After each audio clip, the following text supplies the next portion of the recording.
Fatullah union স্বৈরাচারেরা সন্ত্রাসী ISKCON দিয়ে দাঙ্গা হাঙ্গামা করতে শনিবার ফতুল্লা ইউনিয়ন বিএনপির আয়োজনে এক গণসমাবেশে এ কথা বলেন নারায়ণগঞ্জ জেলা বিএনপির সভাপতি ও সাবেক সংসদ সদস্য মোহাম্মদ গিয়াসউদ্দিন। সমাবেশের সভাপতিত্ব করেন ফতুল্লা ইউনিয়ন বিএনপির সভাপতি হাসান মাহমুদ পলাশ এবং সঞ্চালনায় ছিলেন ফতুল্লা ইউনিয়ন বিএনপির সাধারণ সম্পাদক মোহাম্মদ আলমগীর হোসেন। সমাবেশে প্রধান বক্তা হিসেবে উপস্থিত ছিলেন ফতুল্লা থানা বিএনপির সাধারণ সম্পাদক অ্যাডভোকেট আব্দুল বারী ভূঁইয়া। বিশেষ অতিথি হিসেবে উপস্থিত ছিলেন নারায়ণগঞ্জ জেলা বিএনপির সাবেক যুগ্ম আহ্বায়ক মাসকুল ইসলাম রাজীব, ফতুল্লা থানা বিএনপির সহসভাপতি আলাউদ্দিন খন্দকার শিপন, কাশীপুর ইউনিয়ন বিএনপির সভাপতি মাইনুল হোসেন রতন, ফতুল্লা থানা বিএনপির সিনিয়র সহসভাপতি সুলতান মাহমুদ মোল্লা সমাবেশে যোগ দেন।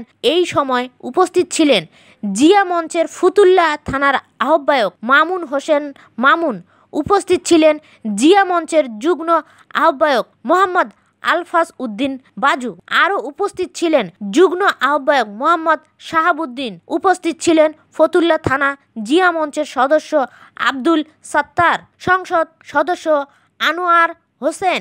মিছিলে অংশগ্রহণ করেন মোহাম্মদ মতি মদিন। তিনি ৩১ দফা কর্মসূচি ঘোষণা করেছিলেন। ৫ তারিখের সরকারকে বিদায় করে দিয়ে মানুষ নতুন স্বপ্ন দেখেছে।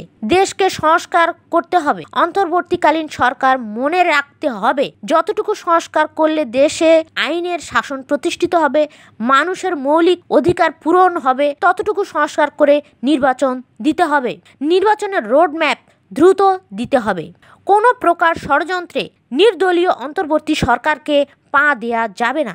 যদি পা দেয়, দেশ সর্বনাশ হয়ে যাবে।